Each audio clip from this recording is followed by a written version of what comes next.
Mana? Bagas Yuyu, apa sudah ready? Terus sebentar. Dengaran, Masuk kedengeran. Masuk. Masuk. Masuk, guys.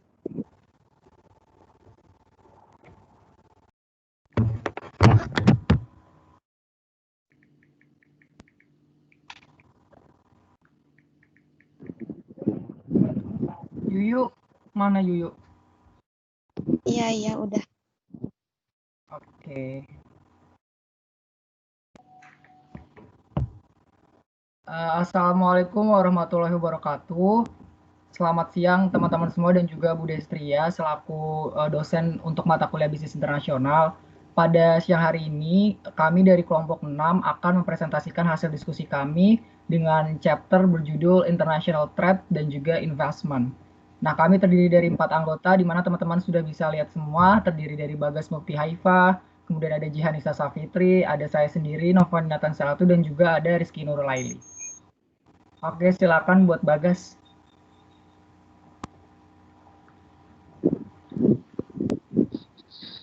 belum berubah.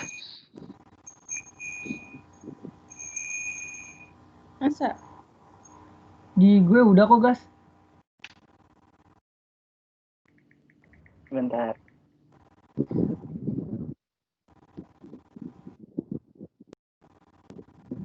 Nah, udah.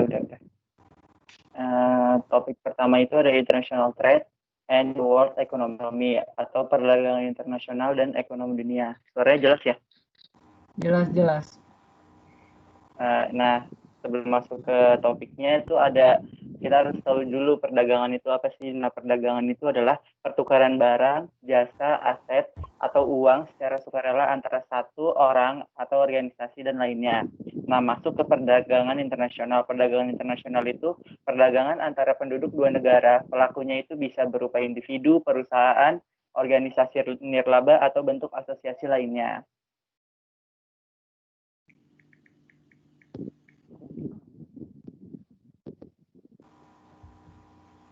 Next.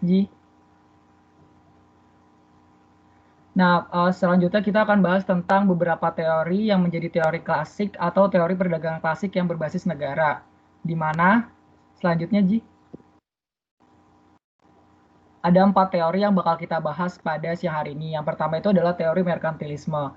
Teori merkantilisme itu apa sih? Sebenarnya teori merkantilisme adalah sebuah teori ekonomi yang akhirnya menyatakan bahwa kesejahteraan suatu negara itu hanya ditentukan oleh banyaknya aset atau modal yang disimpan oleh negara yang bersangkutan dan bahwa besarnya volume perdagangan global itu teramat sangat penting.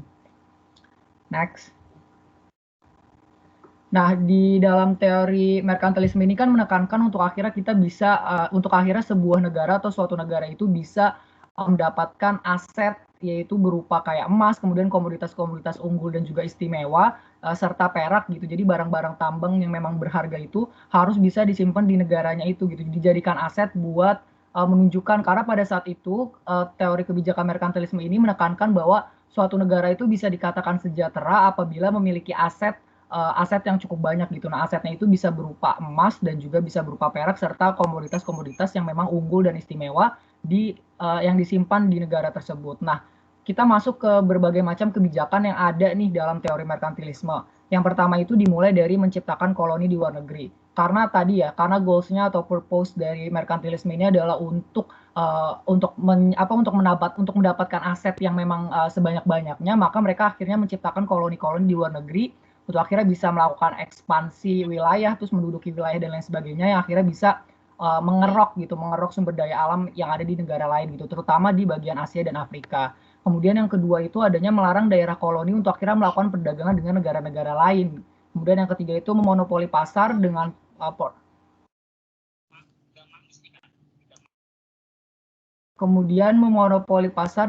pokok, kemudian juga ada melarang ekspor dan perak bahkan untuk alat pembayaran, yaitu alasannya kenapa akhirnya ekspor dan perak itu dilarang karena itu ya seperti yang tadi saya bilang pertama, kalau misalkan memang fokusnya adalah itu untuk dijadikan aset moneter gitu, untuk ditimbun sebanyak-banyaknya karena pada saat itu emas dan perak memang memiliki value yang cukup tinggi gitu dan mereka berpikir bahwa semakin banyak emas dan perak yang bisa kita timbun maka semakin sejahtera gitu negara itu karena memang benchmark-nya atau indikator kesejahteraan negara itu hanya didasarkan pada emas dan perak waktu saat itu.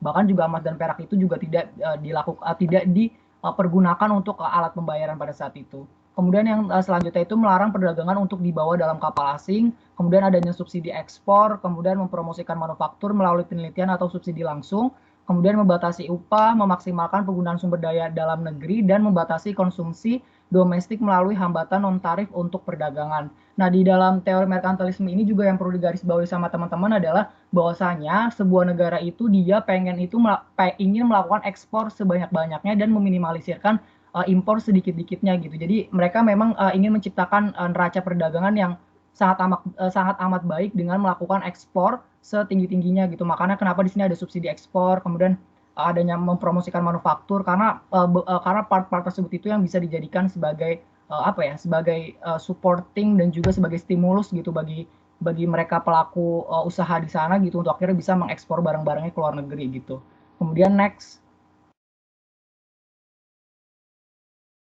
Nah, ketika teori merkantilisme ini hadir gitu di tahun abad 16 sampai abad 18 gitu, kemudian akhirnya banyak mendapatkan kritikan nih dari para ekonom-ekonom dunia gitu, terutama dari John Locke dan juga David Hume. Tapi ada satu pakar ekonomi yaitu Adam Smith dalam bukunya itu dia sebenarnya mengkaji lebih dalam tentang teori merkantilisme itu dampak-dampak negatifnya seperti apa dan lain sebagainya itu di dalam buku The Wealth of Nation gitu. Dan akhirnya Adam Smith juga nih yang memunculkan satu teori yang disebut dengan Theory of Absolute Advantage atau teori keunggulan mutlak. Apa sih Theory of Absolute Advantage itu atau teori keunggulan mutlak? Nah, berdasarkan definisi bahwa Theory of Absolute Advantage itu merupakan teori yang dikemukakan oleh Adam Smith di mana menurut dia suatu negara dapat disebut memiliki keunggulan mutlak dari negara lain jika negara tersebut bisa memproduksi barang atau jasa yang tidak dapat diproduksi oleh negara lain. Nah, ini ada tabel 6.1 dari buku acuan kita, di mana ini sebagai salah satu one of example dari penjelasan Theory of Absolute Advantage gitu. Di mana di sini ada dua negara yaitu ada Prancis dan juga ada Jepang nih teman-teman. Di mana di Prancis dia bisa memproduksi wine itu lebih banyak yaitu 2 output, jadi 2 wine per jam gitu. Kemudian kalau di Jepang itu cuma bisa memproduksi 1. Tapi di lain sisi di clock radius itu Prancis hanya mampu memproduksi 3 clock radio dan juga Jepang itu bisa memproduksi 5 radio, di mana ini bisa dilakukan perdagangan internasional. Kenapa? Karena di situ Prancis itu memiliki keunggulan mutlak dibandingkan Jepang di produksi wine, dan clock radius itu si Jepang yang punya keunggulan mutlak, keunggulan absolutnya itu terhadap Prancis. Jadi makanya nanti bisa terjadi perdagangan internasional karena Prancis bisa melakukan ekspor wine-nya ke Jepang dan Jepang bisa melakukan ekspor ekspor barang clock radiusnya dia ke Prancis. Seperti itu teman-teman. Nah, kemudian di dalam teori absolute advantage itu didasarkan beberapa asumsi, di mana asumsi pertama, faktor produksi yang digunakan itu hanya tenaga kerja saja, kemudian kualitas barang yang diproduksi kedua negara itu sama gitu. Jadi kualitasnya itu tidak boleh ada yang timpang, nggak boleh ada yang misalkan Prancis ngeproduksi wine-nya, ternyata wine-nya tuh jelek gitu. Harusnya padahal kualitas yang bisa diproduksi itu ada kualitas yang sejenis gitu, atau yang bisa disebut sebagai standar internasional ya, standar kualitas yang internasional gitu. Kemudian yang ketiga itu adanya pertukaran dilakukan secara barter atau tanpa uang. Kemudian yang keempat itu adanya biaya transport itu ditiadakan gitu dalam asumsi di teori keunggulan mutlak itu sendiri. Jadi itu tuh nggak dihitung tuh, biaya transport itu nggak dihitung. Kemudian juga pertukaran itu dilakukan secara barter gitu. Oh ternyata Prancis mau ngirim wine ke Jepang, kemudian Jepang harus barter kirim barang ke clock radius gitu. Kemudian next. Nah, setelah mengetahui bahwa ternyata banyak kejanggalan nih dari teori keunggulan absolut gitu. Misalkan kalau misalkan ada kenapa akhirnya comparative advantage ini muncul yang dikemukakan oleh David Ricardo, karena David Ricardo berpikiran atau berasumsi bahwa ketika keunggulan absolut itu kan keunggulan absolut itu bisa terjadi perdagangan internasional karena ada dua negara yang memiliki keunggulan absolut di satu aspek gitu, kayak misalkan tadi Prancis di wine, kemudian Jepang di clock radius. Tapi kalau misalkan ternyata kita balik gitu, maksudnya dibalik adalah Prancis itu ternyata memiliki keunggulan absolut di wine dan juga di clock radius itu, sedangkan Jepang tidak memiliki keunggulan sama sekali di salah satu bidang tersebut, maka automatically itu tidak bisa melakukan perdagangan internasional kan, karena konsep dari perdagangan internasional adalah salah satu negara mana yang memiliki keunggulan paling banyak di salah satu bidang atau salah satu barang itu,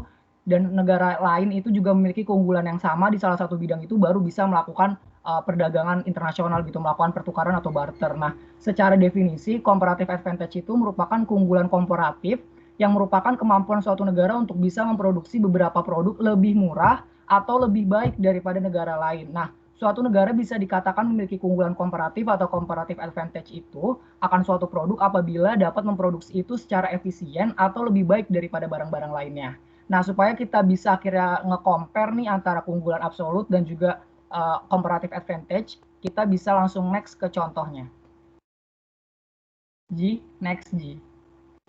Nah, ini ada beberapa contoh, ada 2 contoh yang akhirnya bisa menggambarkan tentang konsep dari comparative advantage itu sendiri. Yang pertama, teman-teman bisa lihat nih di tabel 6.2, bahwasanya di situ Prancis itu bisa memproduksi 4 wine, kemudian Jepang hanya bisa memproduksi 1. Tapi di Clock Radius lagi-lagi kalau misalkan Prancis itu yang bisa memproduksi lebih banyak yaitu 6, sedangkan Jepang hanya bisa memproduksi 5. Kalau misalkan teman-teman nih, ini yang saya maksud.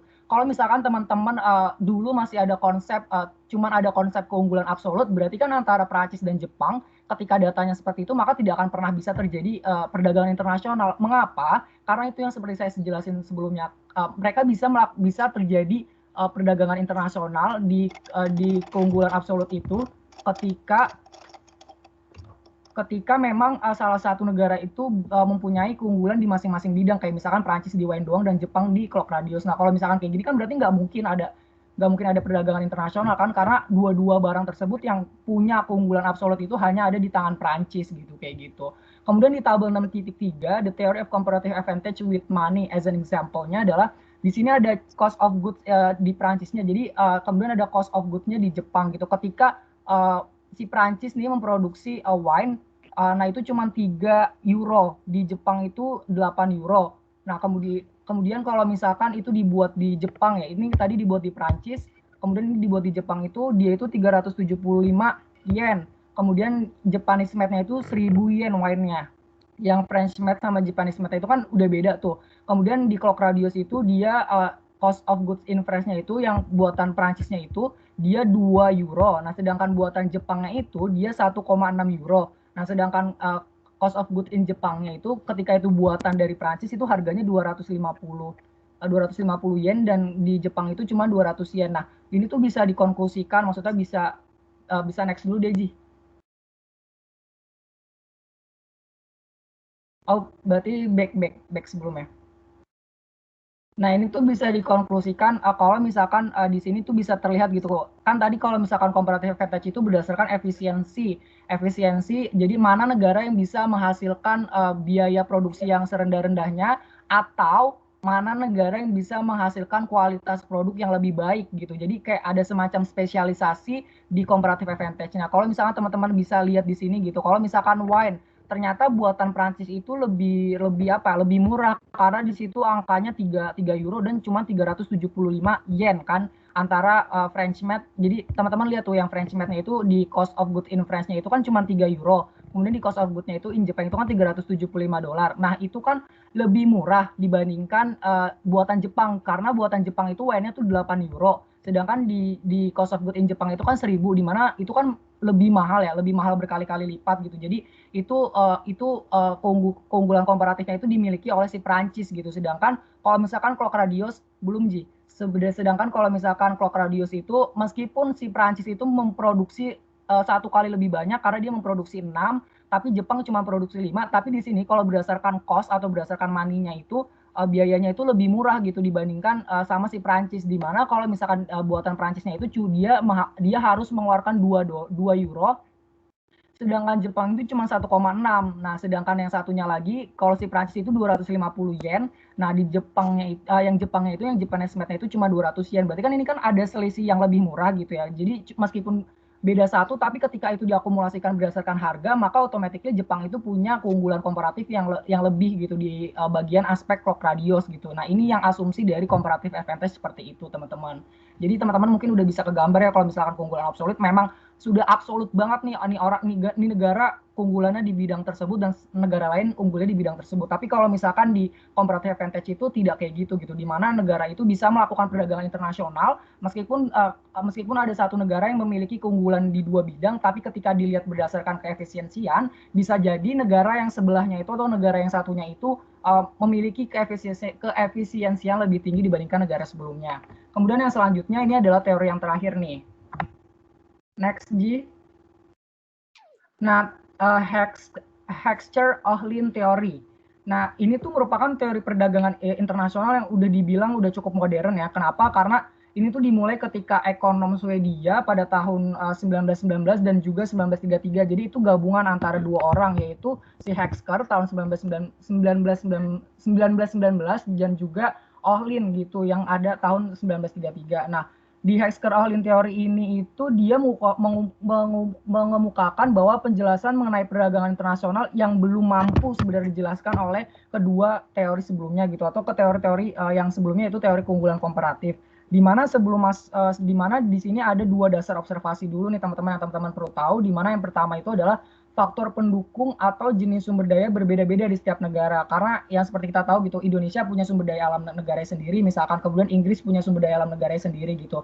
Misalnya kalau di sini adalah Argentina itu kan memiliki banyak lahan subur, sedangkan Arab Saudi itu memiliki cadangan minyak mentah yang besar dan Bangladesh memiliki banyak tenaga kerja yang tidak terampil. Nah, yang kedua itu dasar observasinya adalah barang berbeda menurut jenis faktor yang digunakan untuk memproduksinya. Sebagai contoh, gandum membutuhkan lahan subur, produksi minyak membutuhkan cadangan minyak mentah, dan pakaian jadi manufaktur membutuhkan tenaga kerja tidak terampil. Nah, next, G.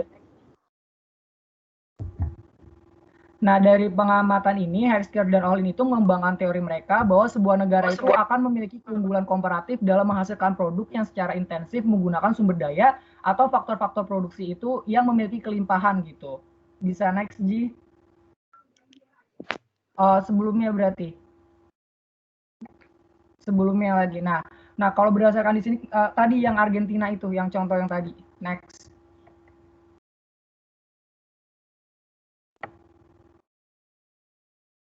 Yang tadi yang Argentina yang pertama kali. Nah, itu yang tadi yang dua dasar observasi. Next. Dua dasar observasi pokoknya.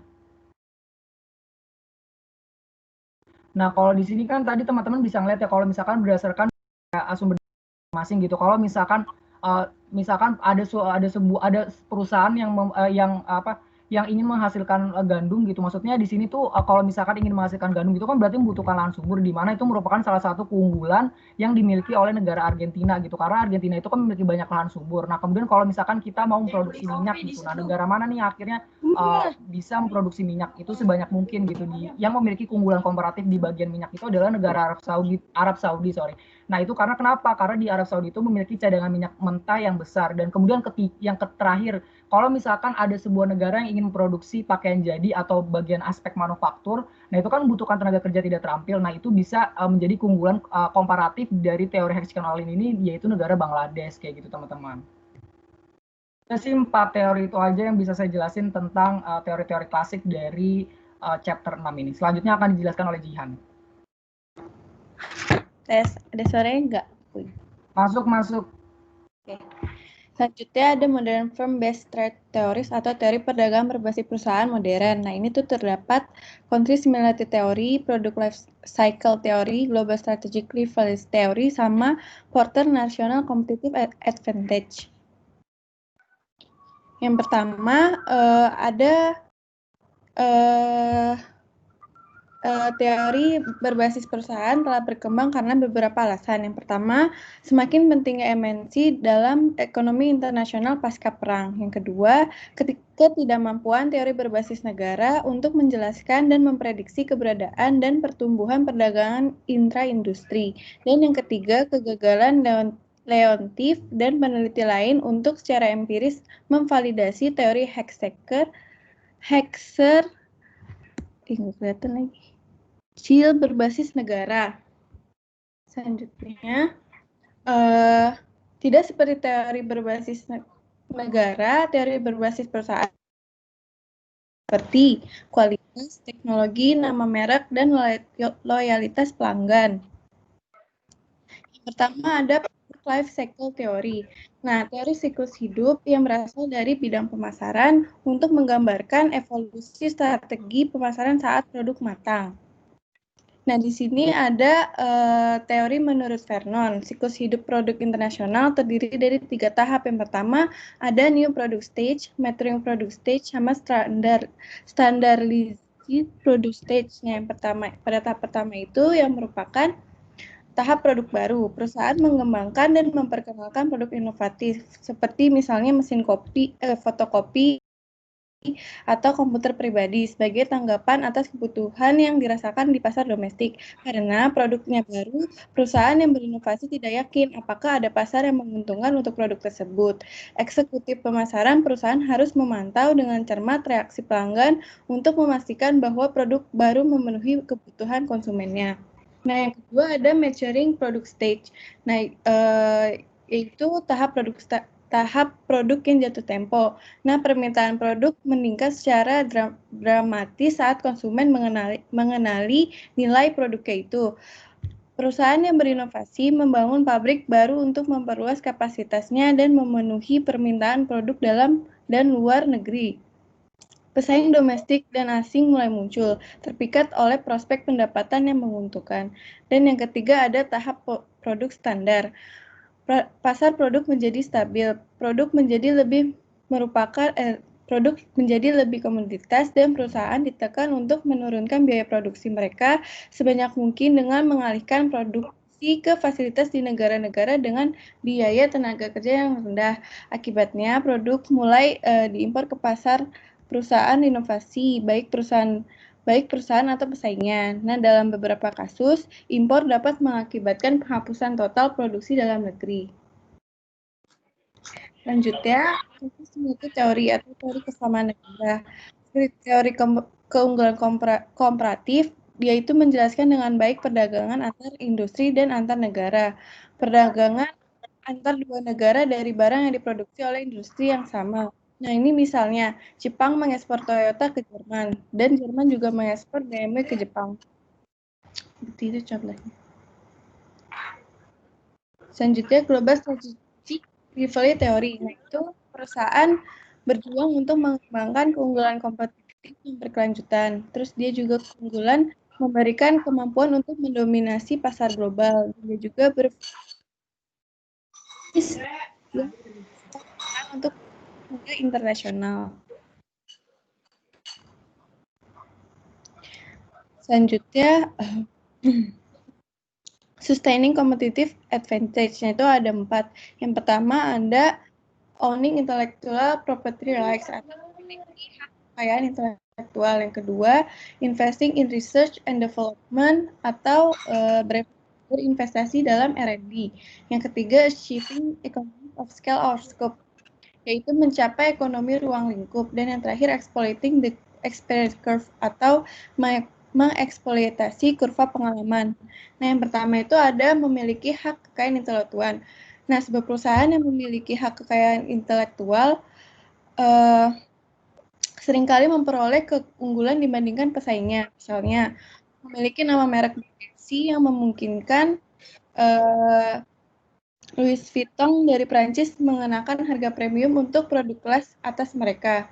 Dan contohnya lain yaitu Coca-Cola dan Pepsi bersaing di dunia berdasarkan merek dagang dan nama merek mereka. Yang kedua ada berinvestasi dalam R&D. R&D adalah komponen utama dari total biaya produk. Nah, biaya masuk yang begitu besar, perusahaan lain sering ragu untuk bersaing dengan perusahaan yang sudah. Jadi, perusahaan yang bertindak lebih dulu seringkali memperoleh keuntungan sebagai penggerak pertama. Selanjutnya ada mencapai ekonomi ruang lingkup. Ekonomi ruang lingkup menawarkan perusahaan kesempatan lain untuk memperoleh berkelanjutan di pasar internasional. Nah, ruang lingkup ekonomi terjadi ketika biaya rata-rata karena produk berbeda yang dijualnya meningkat. Perusahaan yang mencapai ruang lingkup ekonomi aktif atau pesaing. Nah, selanjutnya kayak Nila, wait dulu Nila. Selanjutnya tadi siapa tuh? Nila Bu tadi. Udah tapi. Selanjutnya. Iya, di kelompok yang udah menjawab. Selanjutnya mengeksploitasi kurva pengalaman. Nah, sumber keunggulan khusus perusahaan lain dalam perdagangan internasional adalah eksploitasi kurva pengalaman. Nah, untuk jenis produk tertentu, biaya produksi menurun karena perusahaan memperoleh lebih banyak pengalaman dalam pengalaman mungkin begitu signifikan sehingga mengatur persaingan global dalam suatu industri. Dan selanjutnya, teori keunggulan kompetitif nasional Porter. Nah, itu merupakan tambahan terbaru dalam teori perdagangan internasional. Nah, Porter ini itu percaya bahwa kesuksesan dalam perdagangan internasional berasal dari interaksi 4 elemen spesifik negara, yaitu yang pertama ada kondisi faktor. Nah, itu pemberian faktor-faktor produksi suatu negara yang mempengaruhi kemampuannya untuk bersaing secara internasional. Yang kedua ada permintaan dan persyaratan. Nah, keberadaan basis konsumen domestik yang besar dan canggih seringkali mendorong pengembangan dan distribusi produk-produk inovatif karena perusahaan-perusahaan berjuang untuk mendominasi pasar domestik mereka. Namun, dalam memenuhi kebutuhan pelanggan domestiknya, perusahaan terus mengembangkan dan menyempurnakan produk yang juga dapat dipasarkan secara internasional. Dengan demikian, perusahaan perintis juga dapat berada di depan pesaing internasional mereka. Selanjutnya ada induktivitas pendidikan dan pendukung. Nah, itu munculnya suatu industri seringkali mendorong berkembangnya pemasok lokal yang ingin memenuhi kebutuhan produksi, pemasaran, dan distribusi industri tersebut.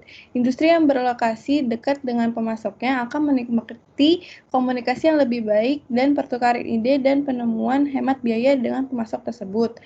Persaingan di antara pemasok input ini mengarah pada harga yang lebih rendah, produk berkualitas lebih tinggi, dan inovasi teknologi pasar input yang pada gilirannya memperkuat keunggulan kompetitif industri di pasar dunia. Dan yang terakhir ada strategi kebijakan, struktur, dan kehargaan. Nah, ini tuh lingkungan domestik tempat perusahaan bersaing membentuk kemampuan mereka untuk bersaing di pasar internasional. Untuk bertahan hidup, perusahaan yang menghadapi persaingan ketat di dalam negeri harus terus berupaya untuk mengurangi biaya, meningkatkan kualitas produk, dan meningkatkan produktivitas dan mengembangkan produk inovatif. Nah, perusahaan yang telah diuji dengan cara produktivitas dan perusahaan yang telah diuji dengan cara ini, seringkali dia tuh mengembangkan keterampilan yang dibutuhkan untuk berhasil secara internasional.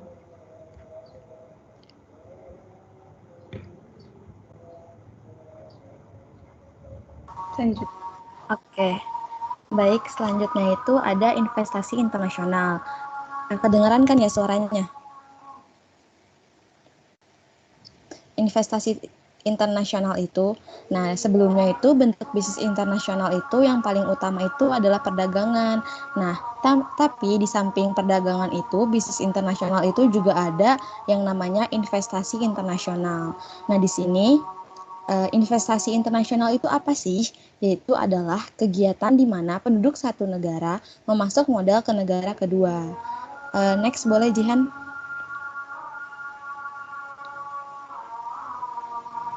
Oke, di sini ada dua jenis investasi internasional.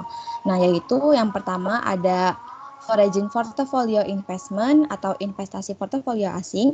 Yang kedua itu ada foreign direct investment atau investasi langsung asing. Nah, dari dalam dua jenis investasi internasional ini, yang paling membedakannya adalah pada saat pengendalian manajemen aktif atau tidaknya. Nah, selanjutnya Jihan. Oke, yang pertama itu kita akan menjelaskan tentang yang Foreign Portfolio Investment atau FPI atau investasi portofolio asing. Nah, di sini tuh merupakan kepemilikan pasif atas sekuritas seperti saham asing, obligasi, atau aset keuangan lainnya. Nah, di sini tuh FPI nggak memerlukan pengelolaan aktif atau kendali atas penerbit penerbit sekuritas oleh investor. Nah, di sini tuh biasanya FPI tersebut digunakan untuk mencari tingkat pengembalian yang menarik serta mengurangi resiko. Nah, selanjutnya Oke, yang kedua itu ada Foreign Direct Investment atau FDI atau investasi langsung asing. Nah, investasi langsung asing atau penanaman modal asing adalah akuisisi aset asing untuk tujuan pengendaliannya. Jadi beda ya sama yang tadi FPI. Kalau FPI itu pengendaliannya pasif, sedangkan kalau FDI itu pengendaliannya aktif. Nah, di sini menurut ahli statistik pemerintah AS, FDI itu adalah kepemilikan atau kendali atas 10% atau lebih sekuritas suatu perusahaan atau kepentingan yang setara dalam bisnis yang tidak berbadan hukum. Nah, di sini bentuk FDI tersendiri itu dapat berupa pembelian aset di negara asing, investasi baru properti, ada pabrik atau peralatan, dan lain-lain. Selanjutnya, Oke. Nah, selanjutnya itu ada pertumbuhan FDI. Nah, di antara FDI sama FPI yang tadi, yang paling melejit pertumbuhannya itu adalah FDI selama 30 tahun terakhir, terhitung dari 1980 hingga 2011. Nah, di sini pertumbuhan FDI itu mencerminkan adanya globalisasi ekonomi di dunia. Next, oke.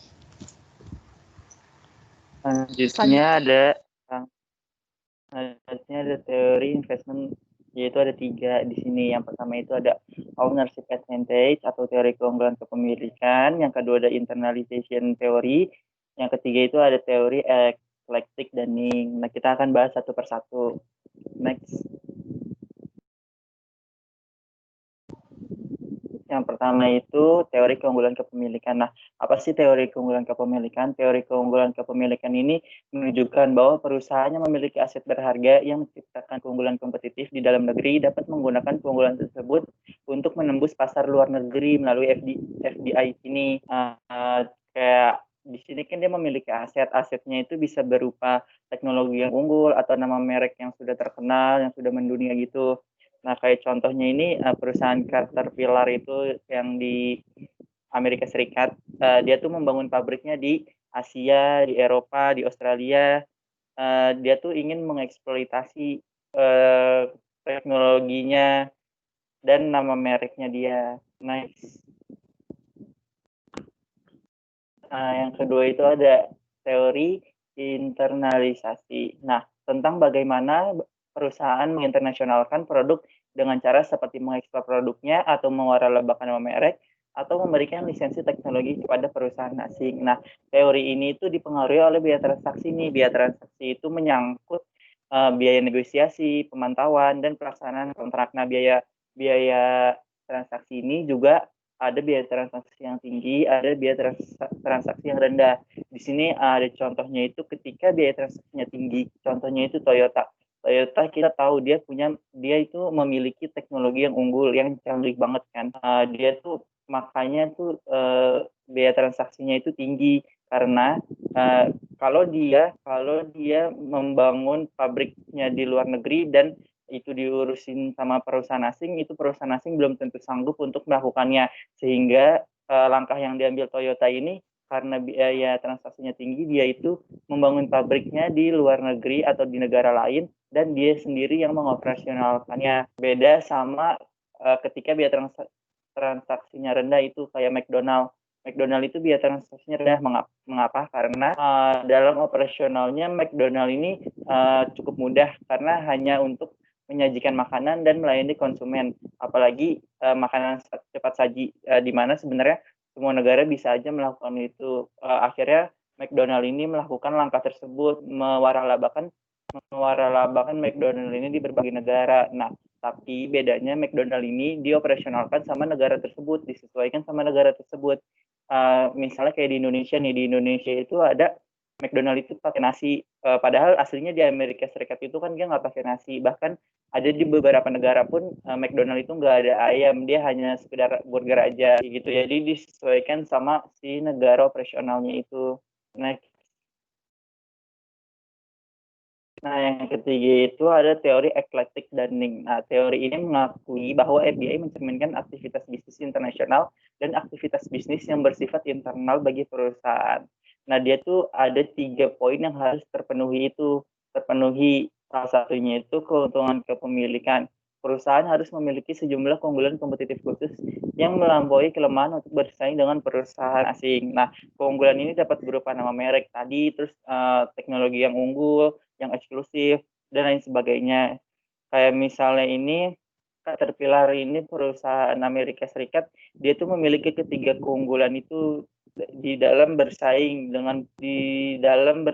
di Brazil melawan perusahaan lokal. Nah, kedua itu ada keunggulan lokasi. Melakukan aktivitas bisnis tersebut harus lebih profitable di lokasi asing dibandingkan dengan melakukannya di lokasi, ini kurang kata domestik ya teman-teman. Jadi membangun bisnis itu harus lebih profitable di lokasi asing dibandingkan sama di lokasi domestiknya dia. Kayak misalnya nih perusahaan Caterpillar lagi, dia tuh bikin bulldozernya itu di Brazil. Dia tuh memanfaatkan keunggulan lokasi ini karena di Brazil itu biaya tenaga kerjanya lebih rendah. Gitu. Jadi di Brazil itu biaya tenaga lebih rendah, maka si Caterpillar ini melihat kalau di situ lebih profitable. Terus yang ketiga itu ada keuntungan internalisasi. Perusahaan tersebut harus mendapatkan lebih banyak keuntungan untuk mengendalikan aktivitas bisnis asing dibandingkan dengan menggunakan perusahaan lokal independen untuk memberikan jasa tersebut. Nah, kalau tadi udah masuk ke investasi, sekarang masuk ke faktor influencing FDI.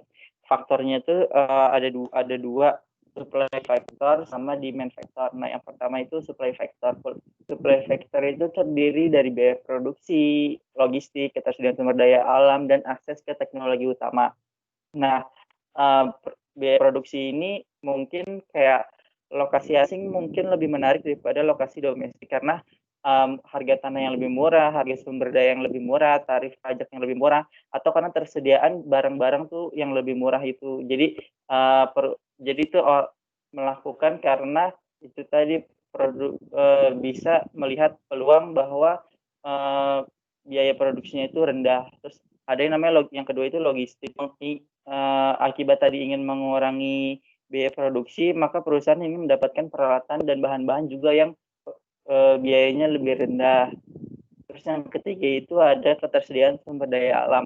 Nah, semakin dekat perusahaan atau pabrik itu dengan sumber daya alam, maka semakin hemat, semakin mudah dalam mengoperasionalkan kegiatannya. Yang terakhir itu ada akses ke teknologi utama. Nah, ini itu lebih menguntungkan apabila telah tersedia akses untuk menggunakan atau mendapatkan teknologi yang diinginkan. Kayak misalnya di suatu negara ada teknologi yang lebih menguntungkan, ada teknologi yang lebih mendukung untuk kegiatan bisnis ini. Next. Nah, ini faktor yang kedua, demand factor. Ada customer, ada marketing advantage, ada exploitation of competitive advantage, dan ada customer mobility. Nah, customer itu maksudnya customer ini customer tuh pengen ada outlet fisik di brand atau perusahaan yang dia ingin beli. Jadi dia tuh nggak perlu harus ke luar negeri untuk mendapatkan brand tersebut. Makanya bisa aja dia membangun perusahaan di berbagai negara itu. Nah, masuk ke poin 2 masih berhubungan sama poin 1. Dari adanya outlet fisik tadi, maka perlu yang namanya promosi, perlu yang namanya memasarkan produk tersebut, kayak gitu. Terus yang ketiga itu ada exploitation of competitive advantage, yaitu kayak perusahaan Nestle, terus Unilever memilih untuk mendapatkan pabrik di negara tempat mereka menjual produknya karena mereka tuh percaya kalau mereka semakin dekat dengan customer-nya itu, maka dia tuh lebih tahu selera customer di negara tersebut. Jadi dia lebih dekat sama customer. Terus yang ketiga itu, yang keempat itu customer mobility. Jika salah satu pelanggan perusahaan yang ada membangun pabrik asing, perusahaan dapat memutuskan untuk menempatkan fasilitas baru di dekatnya, sehingga memungkinkan untuk terus memasok pelanggannya dengan segera dan penuh perhatian. Jadi dia tuh mengikuti si customer ini membangun pabriknya di mana. Customer ini kayak bukan customer perorangan gitu, lebih kayak B2B gitu sih. Next. Sekian, selanjutnya ini jawab pertanyaan ya.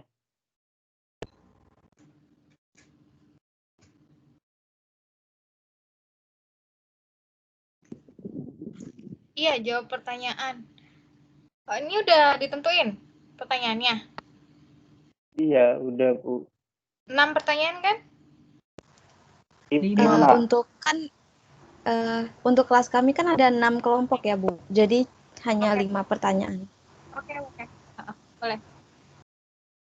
Langsung jawab ya Bu. Iya. Dampak positif serta negatif foreign direct investment terhadap makroekonomi di Indonesia. Ini sebenarnya saya tambahin yang nggak cuma makro ya, mikro. Makro itu kan berarti kan paham nggak bedanya makro sama mikro? Kalau makro itu berarti makro keseluruhan secara agregat gitu. Kalau mikro berarti termasuk yang maksudnya buka mikro itu misalnya kayak UMKM per sektor tertentu saja. Jadi lebih mikro. Kalau makro itu dia ngebahasnya negara berarti kamu ngebahas itu dalam konteks dia Indonesia sebagai negara. Tapi kalau misalnya saya pengen juga kamu jelasin mikronya berarti sektor-sektor kecil UMKM, perusahaan-perusahaan swasta kayak gitu. Jadi lebih spesifik gitu. Kalau yang mikro, jadi kamu jelasinnya makro dan mikro. Jika ada dampak negatif, apakah ada kebijakan dalam mengatasi dampak negatif tersebut? Ya, bisa dimulai dijawab untuk kelompok yang presentasi. Teman-teman, saya menjawab pertanyaan dari kelompok 1 ini ke Maria Wulan. Apa dampak positif serta negatif FDI ini terhadap makroekonomi di Indonesia? Jika ada dampak negatif, apakah ada kebijakan dalam mengatasi dampak negatif tersebut? Nah, dampak positifnya itu seperti kayak pemerintah sangat memberi perhatian pada FDI ini karena aliran investasi masuk dan keluar dari negara mereka bisa mempunyai akibat yang signifikan. Terus para ekonom juga menganggap FDI ini sebagai salah satu pendorong pertumbuhan ekonomi karena memberikan kontribusi pada ukuran ekonomi nasional seperti GDP, terus ada yang namanya gross fixed capital formation kayak gitu. Terus yang kedua itu ada FDI ini mendorong pembangunan karena bagi negara tuan rumah atau perusahaan lokal investasi FDI menjadi sumber utama teknologi, proses produksi, sistem organisasi, dan keterampilan manajemen yang baru. Terus yang ketiga itu ada FDI juga membuka pasar dan jalur pemasaran yang baru bagi perusahaan, fasilitas produk yang lebih murah, dan akses pada teknologi, produk, keterampilan, dan pendanaan. Nah, jadi kalau dampak positifnya itu buat makro itu dia lebih ke pertumbuhan ekonomi, karena itu salah satu sumber pendapatan dari ekonomi juga, seperti tadi kayak GDP. Terus kalau untuk mikroekonominya dia lebih kayak ke perusahaan jadi dapat kayak teknologi baru, terus kayak pembelajaran baru, sama kayak sistem produksi bank yang baru kayak gitu. Terus kalau untuk dampak negatifnya itu ini pasti mengancam bisnis lokal ya. Kayak misalnya nih ada perusahaan multinasional secara langsung atau tidak langsung akan mempengaruhi gaya hidup masyarakat di Indonesia ini ya khususnya. Kayak misalnya sekarang udah banyak kayak makanan cepat saji, apalagi di Jakarta setiap sudut kota pasti ada kayak fast food, McDonald, KFC, pizza kayak gitu kan. Nah, itu tuh mempengaruhi pola dan gaya hidupnya masyarakat sehingga bisa aja mengancam si bisnis lokal yang kayak rumah makan masakan Indonesia kayak gitu-gitu. Jadi arah gaya hidupnya lebih ke barat-baratan kalau sekarang. Terus yang kedua itu pengaruh FDI di host country bisa menjadi kekuatan ekonomi politik negara home country untuk menguasai host country sehingga akan menimbulkan kekhawatiran negara host country ini dengan pengaruh kuat dari investor negara home country akan mengontrol kekuatan perekonomian suatu negara. Jadi takutnya itu malah perusahaan yang datang ke sini itu malah lebih menguasai. Terus yang ketiga itu ada arus modal masuk atau capital inflow dari FDI sering lebih tinggi sehingga akan menimbulkan arus cash atau capital outflows dalam jangka panjang yang akan merugikan pihak host government. Contohnya ketika multinational company ini membangun sebuah pabrik di wilayah negara host country yang supply-nya dari sumber produksi yang digunakan tetap berasal dari negara home country investor. Artinya tidak mau memakai sumber daya produksi yang tersedia di daerah tempat pabrik yang akan dibangun. Nah, sehingga akan menimbulkan kegiatan impor barang atau jasa produksi dari luar negeri. Gitu. Nah, terus untuk kalau kebijakannya itu udah lengkap ada di Undang-Undang Nomor 25 Tahun 2007 tentang penanaman modal asing, tentang bagaimana kita Indonesia nih memperlakukan semua negara itu sama, tidak membeda-bedakan. Terus tentang bagaimana bahwa aturan-aturannya itu nggak membeda-bedakan. Seperti itu sih, itu udah ada lengkap di Undang-Undang Nomor 25 Tahun 2007. Kira-kira itu aja sih, Wulan. Gimana? Terima kasih Bagas atas penjelasannya. Sudah cukup lengkap. Terima kasih ya. Terima kasih juga Wulan atas pertanyaannya. Selanjutnya untuk kelompok 2, pertanyaan dari Anissa Nurul Febriani. Menurut teori Fairmont, siklus hidup produk internasional terdiri dari 3 tahap, yaitu New Product Stage, Maturing Product Stage, dan Standardized Product Stage. Nah, apa pengaruh dari masing-masing tahap bagi negara pengekspor dan apakah ada pengaruhnya bagi negara pengimpor? Nah, jawabannya itu pada tahap new produk, perusahaan itu kan mengembangkan dan memperkenalkan produk inovatif. Nah, karena produknya baru, perusahaan yang berinovasi tidak yakin apakah ada pasar yang menguntungkan untuk produk tersebut. Nah, menurut saya, pengaruh bagi pengekspor itu omset penjualan yang masih rendah, lalu jumlah produksi yang masih rendah, dan tahap pencarian distributor yang biasanya tidak mau tahap pencarian distributor yang biasa tidak mau jika belum terbukti berkualitas. Nah, sedangkan kalau untuk pengaruh pengimpor, dia itu dapat mendapati biaya per buahnya yang masih relatif tinggi karena jumlah produksi juga kan yang masih rendah. Nah, kalau pada tahap maturing product stage, dia itu kan permintaan produk meningkat secara dramatis saat konsumen mengenali nilainya.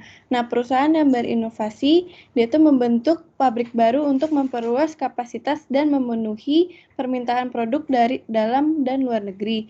Nah, pesaing domestik dan asing mulai muncul terpikat oleh prospek pendapatan yang menguntungkan. Maka dari itu, pengaruh bagi pengekspor menurut saya itu produksi yang tinggi, omset penjualan yang terus naik, dan cash flow ada di posisi yang kuat. Sedangkan pengaruh bagi pengimpor yaitu biaya produk yang akan semakin turun atau dia akan mendapatkan harga yang rendah.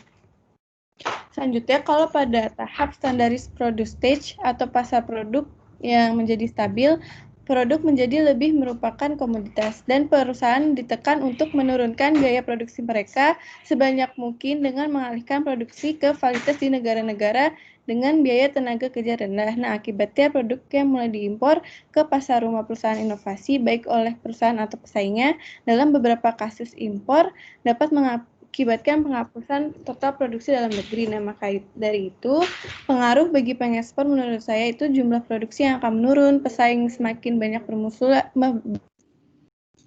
untuk menggantikan produk yang mengalami penurunan dan keuntungan menurun secara signifikan. Sedangkan kalau pengaruh bagi pengimpor menurut saya dia tuh akan merasa jenuh karena jumlah produksi yang akan menurun sehingga membuat pengimpor harus mencari distributor yang lain. Menurut saya. Gimana? Anissa Nurul. Ya, sudah cukup jelas. Terima kasih Jihan. Thank you.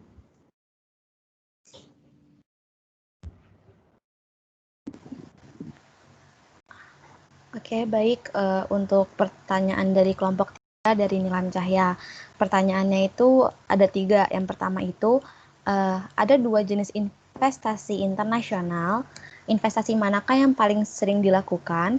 Yang kedua itu, berikan kekurangan dan kelebihan dari masing-masing jenis investasi. Lalu yang ketiga itu investasi mana yang paling berbahaya dilakukan. Nah, yang pertama, investasi mana yang paling sering dilakukan? Investasi yang paling sering dilakukan itu adalah yang FDI. Seperti yang kita udah lihat tadi di pertumbuhan FDI yang makin melonjak. Nah, pertanyaan yang keduanya itu kelebihan sama kekurangan dari masing-masing jenis investasi. Nah, yang pertama itu saya akan jelaskan kelebihan dari foreign direct investment atau investasi langsung asing. Itu yang pertama, dengan menerima modal asing tersebut, negara itu bisa menaikkan nilai kurs mata uangnya. Lalu yang kedua itu kelebihannya, dengan memberikan modal saham secara langsung, itu bisa mempercepat kenaikan saham dan juga perekonomian negara tersebut. Selanjutnya, selain itu tuh, selain dua yang tadi di atas, dengan adanya FDI ini, keuntungan yang didapat itu juga memiliki nilai yang lebih daripada keuntungan dari penanam modal yang lokal. Selanjutnya ada kekurangan dari FDI atau investasi langsung asing itu sendiri, ada 4. Yang pertama itu munculnya kekhawatiran dari investor yang sudah ada di suatu negara, khususnya dari investor lokal. Nah, yang kedua itu munculnya ketakutan akan adanya dominasi dari tenaga kerja asing, yang mana bisa menggeserkan tenaga kerja lokal yang tidak memiliki persyaratan tertentu. Nah, yang ketiga itu, jika perusahaan domestik dikuasai oleh investor asing, maka itu akan mempengaruhi kebijakan politik maupun strategis suatu negara. Selanjutnya yang keempat itu, muncul keresahan dari industri domestik yang berskala kecil dan menengah yang tidak bisa berkembang akibat adanya industri asing yang masuk ke negara tersebut. Selanjutnya itu ada kelebihan sama kekurangan dari FPI. Nah, kelebihannya sendiri itu, FPI itu memberikan kepada investor cara yang cukup sederhana untuk mendiversifikasi portofolionya secara internasional. Yang kedua itu, jika investor memiliki FPI di negara asing dengan mata uang yang lebih kuat dari negaranya sendiri, nah itu tuh bisa menguntungkan si investornya sendiri. Sedangkan untuk kekurangan dari FPI sendiri itu, di mana investor itu nggak memiliki kendali langsung atas bisnisnya, karena di sini investor hanya memperoleh hak kepemilikan. Nah, selanjutnya pertanyaan ketiganya itu adalah, lalu investasi mana yang paling berbahaya dilakukan? Nah, di sini menurut kelompok kami, investasi yang paling berbahaya itu yang FDI, karena dia secara nggak langsung memiliki resiko yang sangat besar dibanding dengan si FPI itu sendiri. Kenapa, Bu? Risikonya itu kan kalau misalnya nanti Bu ada tapi saya ngejawab juga Bu, nanti ada pertanyaan di kelompok 5. Oh, atau sekalian. Iya. Oh, ya udah. Mau jawab ya, sekalian di kelompok 5 ya? Iya, nanti. Atau sekalian aja? Ya, nggak apa-apa. Maksudnya di kelompok 5 sekalian jawab yang tadi, yang risiko ini. Oke. FDI lebih berisiko daripada FPI. Oke. Untuk yang kelompok 5 itu pertanyaannya, FDI itu kan bahwa kita mengendalikan aset-aset yang dimiliki di luar negeri. Nah, seperti apa bentuk pengendalian? Nah, di sini bentuk pengendalian FDI itu yang saya sudah cari itu melalui 2 bentuk. Yang pertama itu melalui joint venture sama melalui akuisisi atau merger. Nah, kalau misalnya joint venture itu yaitu adalah sebuah kerjasama yang dilakukan dalam perusahaan lokal sama perusahaan multinasional. Nah, itu tuh ada resiko yang bakal dihadapi atau hambatannya itu. Yang pertama, jika perusahaan itu keliru atau gegabah dalam memilih partner, itu bisa menaikkan resiko yang dihadapi, atau kayak misalnya dia kurang bisa mengelola asetnya gitu. Nah, yang kedua itu bisa terdapat perbedaan pandangan antara perusahaan lokal sama perusahaan multinasional tersebut. Nah, yang ketiga itu terdapat harga transfer maupun komponen produk yang dapat menimbulkan konflik kepentingan antara dua pihak tersebut, dari yang perusahaan lokal sama perusahaan multinasional. Nah, sedangkan cara yang kedua untuk pengendalian itu bisa dengan cara akuisisi atau merger. Nah, akuisisi ini kan dia itu membeli perusahaan lain, atau merger itu dia penggabungan kan. Nah, hambatannya itu yang pertama itu bisa berupa si untuk melakukan investasi ini tuh biasanya harus menyiapkan dana yang sangat besar. Nah, yang kedua itu bisa menimbulkan suatu reaksi politik di negara tuan rumah jika terjadi proses akuisisi tersebut. Nah, yang ketiga itu keliru dalam menilai kinerja sebuah perusahaan yang hendak diakuisisi. Berikut untuk Nilam Cahya dan Elang Dimas, apakah terjawab pertanyaannya? Jadi tadi kenapa kenapa kamu pilih FDI lebih berisiko daripada FPI? Karena kan kalau misalnya FDI itu dia itu kan Bu, gimana ya? Modal ditanamkannya itu kalau menurut saya itu lebih besar, karena kalau misalnya si FPI itu kan dia berupa cuma aset Risiko buat keuangan. siapa? Kamu ngelihatnya dari sudut pandang siapa nih? Investor apa Investor. Investor?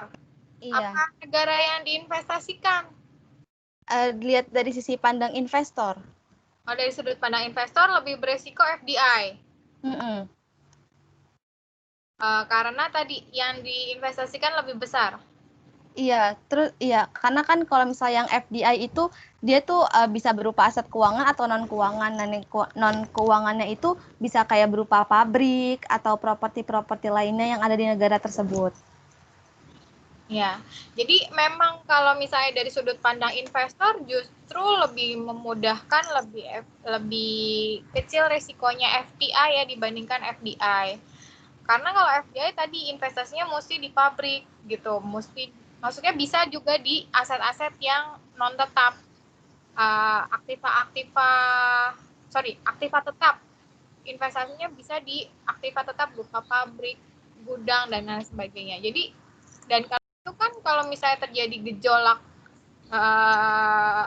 kayak kemarin Omnibus Law nggak bisa kan dibawa gitu pabriknya, gudangnya digotong, dibalikin lagi ke negara asalnya kan nggak bisa gitu. Iya.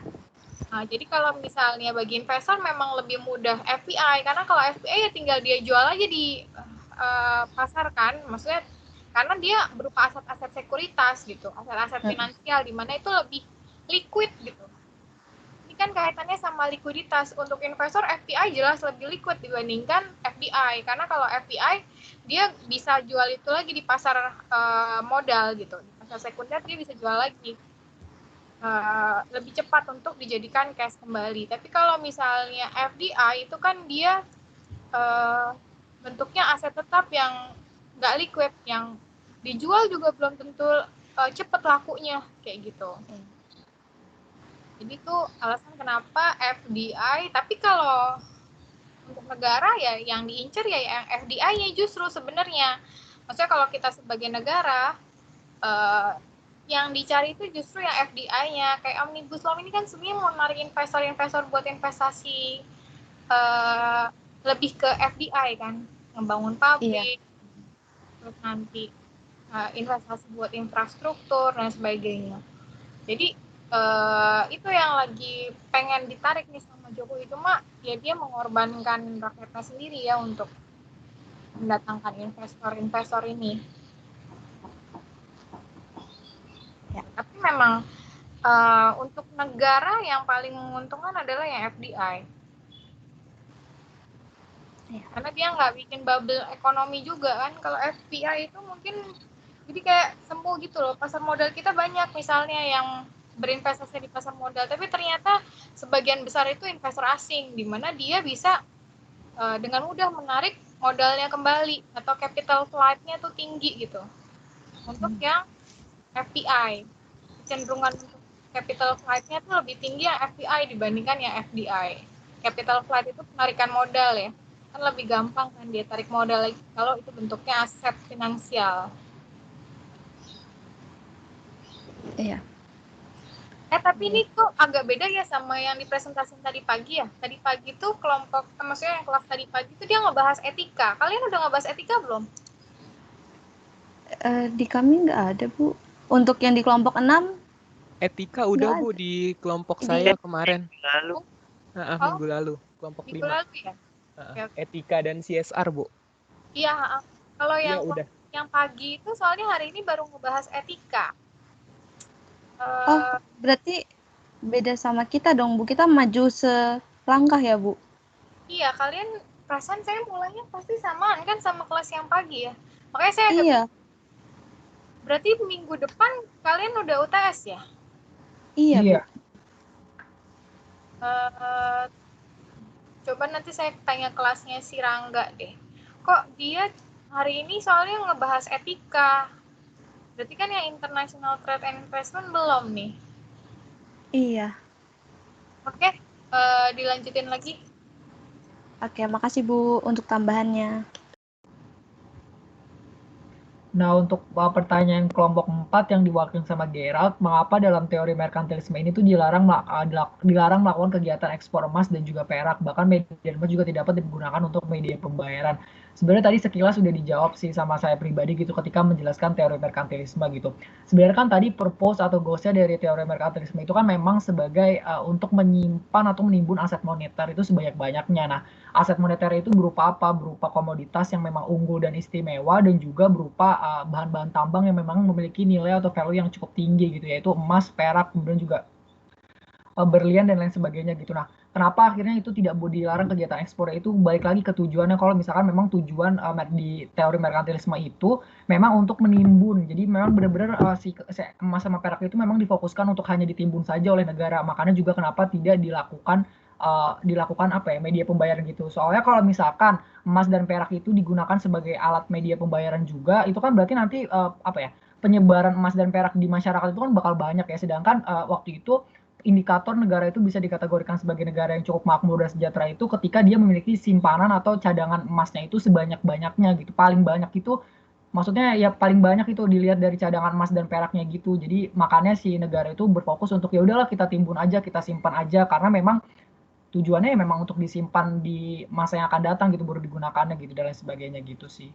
Kayak gitu sih Gira, tuh sekaligus menjawab yang kenapa juga nggak dilakukan untuk media pembayaran. Jadi memang fokusnya hanya pun dan dipergunakan untuk kegiatan apapun, baik itu ekspor, baik itu juga sebagai media pembayaran di negara tersebut.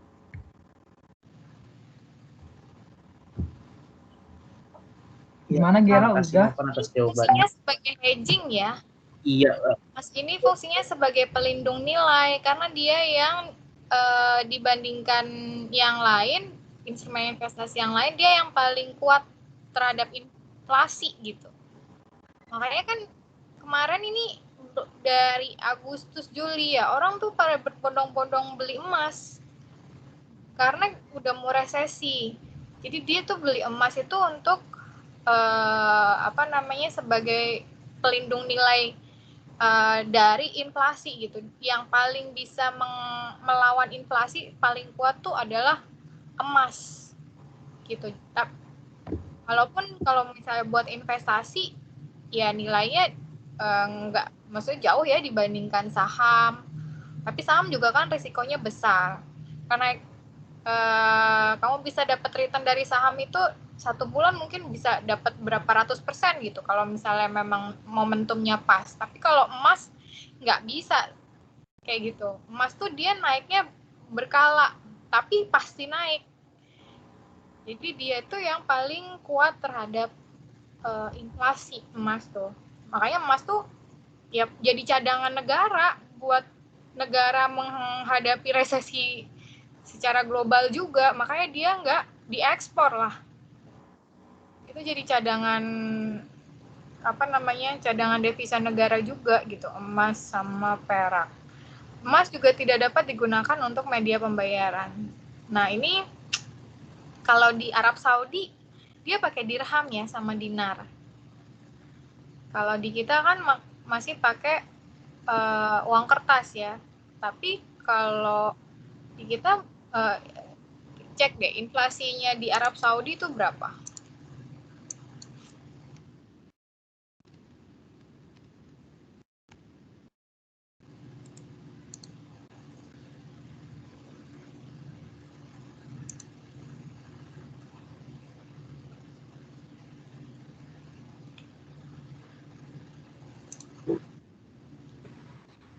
Tahun 2018 sekitar 3%, Bu. Iya, tapi di 2020 ini naik jadi 6,1% ya. Iya benar Bu, 6,1 di Iya, tahun betul, Bu. 2020. Di 2020. Betul, Bu, 6,1%.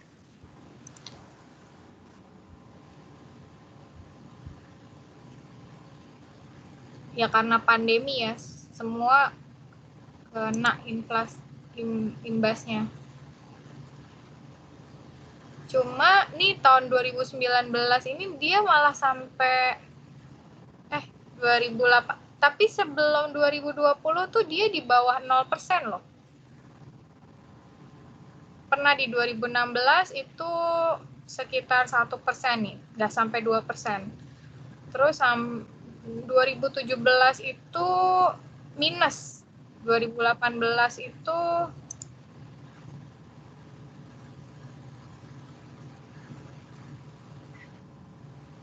...2018 itu minus 4%. Jadi mungkin itu yang bikin mereka tuh inflasinya di bawah 0% ya rata-rata sebelum pandemi. Karena mereka menggunakan mata uang emas, dirham dan dinar yang lebih stabil dibandingkan uang kertas.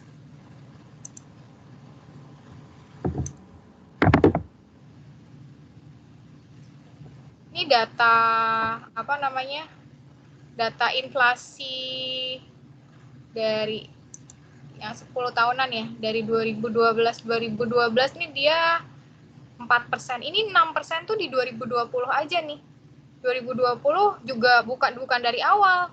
Awal tahun tuh dia cuma 1% nih, kurang dari 2%. Sebelum pandemi. Mulai pandemi naik jadi 6,1%. Tapi sebelumnya itu dari 2012 itu dia ini coba yang 25 tahunan. 2000 itu dari tahun 2000 ya, 2000 saya ngambil data 25 tahunan, 2000 itu di bawah 0%. 2000, terus ini tapi 2008 sempat sampai 10% sih. 2008 itu ada itu ya, kasus yang Supreme Mortgage ya. Supreme Mortgage ini mungkin kan itu juga krisis global yang dari Amerika kan, kasus yang obligasi yang jaminannya properti, tapi properti yang dijual secara kredit, tapi yang mengajukan kreditnya itu nggak bankable gitu. Jadi banyak properti yang gagal bayar, tapi dia jadi jaminan untuk obligasi Supreme Mortgage itu. Jadinya itu yang dan diperjualbelikan itu obligasinya, banyak yang beli, tapi ternyata itu obligasi yang sampah gitu, junk bond, obligasi yang risikonya gede justru. Makanya itu tahun 2008 kan ada krisis ekonomi global kan, sampai sempat ditutup ya pasar modalnya Amerika tuh, capital marketnya, bursa efeknya. Nah itu di 2008 aja nih dia sampai 10, seterusnya tuh turun bahkan sampai minus. Sebelum 2020 ini 2019 nih harusnya nih. Yang sampai minus 5% itu 2019 nih. 2009 sebelum 2018 akhir tuh dia minus 5% inflasinya. Gitu. Jadi berarti kan justru murah-murah kan berarti harganya ya. Kan kalau inflasi kan kenaikan harga barang secara bersamaan ya. Satu negara. Gitu. Jadi itu yang memang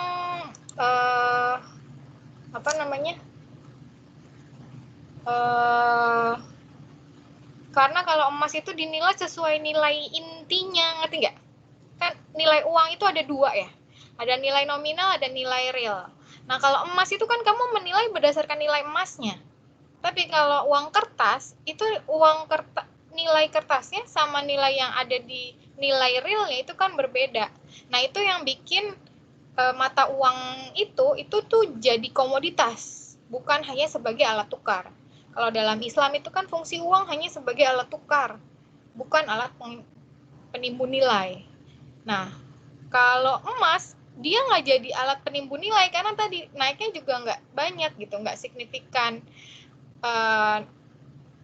Kenaikan harga emasnya dengan nilai emasnya itu sendiri itu nggak terlalu jauh bedanya gitu. Itu yang bikin dia tuh lebih aman digunakan sebagai alat pembayaran dibandingkan uang kertas.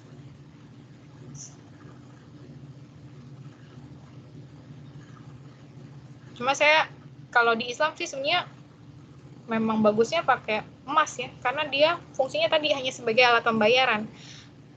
Ini kan kita lagi belajar ekonomi kapitalis kan, bukan ekonomi Islam ya. Makanya dia bilang emas juga tidak dapat digunakan untuk media pembayaran. Pakainya media kertas. Padahal kertas itu tadi nilai nominal sama nilai realnya berbeda, sehingga uang itu tidak hanya sebagai alat tukar, tapi juga alat penimbun nilai. Komoditas yang nilainya diperdagangkan, dibeli, disimpan untuk diharapkan nilainya akan dijual di masa yang akan datang akan lebih besar. Coba kamu misalnya nyimpen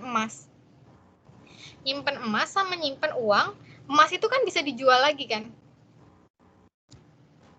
Kalau misalnya dasarnya emas itu kan kalau misalnya kamu simpan itu kan bisa dijual kan? Nah nilainya akan sama dengan emas itu kan?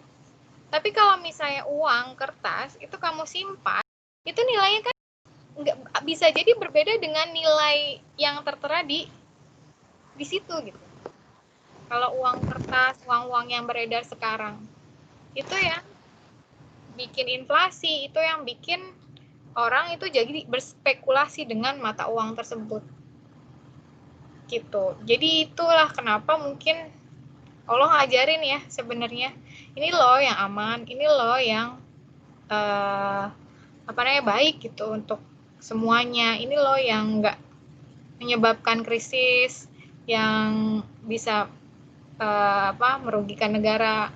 Cuma ya nggak nurut kan kitanya juga gitu. Padahal emas bagus, bisa menahan inflasi. Kenapa tidak boleh digunakan sebagai alat pembayaran?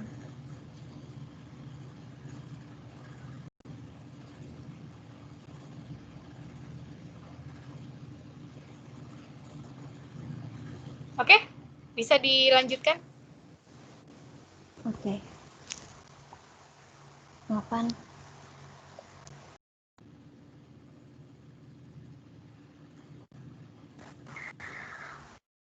Oke, untuk semua pertanyaan sudah kami jawab semuanya. Ada 5 pertanyaan totalnya. Untuk presentasinya juga udah selesai. Dan presentasi dari kelompok 6, kurang lebihnya mohon maaf. Wassalamualaikum warahmatullahi wabarakatuh. Waalaikumsalam warahmatullahi wabarakatuh. Ini banget ya ngebahas investasi pas lagi rame-ramenya Omnibus Law. Kalau menurut kalian sendiri itu gimana? Ini ada ikut demo nggak kemarin? Ayo jujur, ada ikut demo nggak? Saya tidak ikut, Bu. Enggak, maksudnya saya nggak marah atau gimana. Cuma nanya aja, ada ikut demo nggak? Saya enggak, Bu. Saya nggak ikut. Kayaknya kalau ini enggak ada, Bu. Nggak ada ikut nih, satupun. Kalau misalnya musimnya nggak pandemi ya, saya sih dukung sih. Kalau misalnya kamu demo tuh, saya maksudnya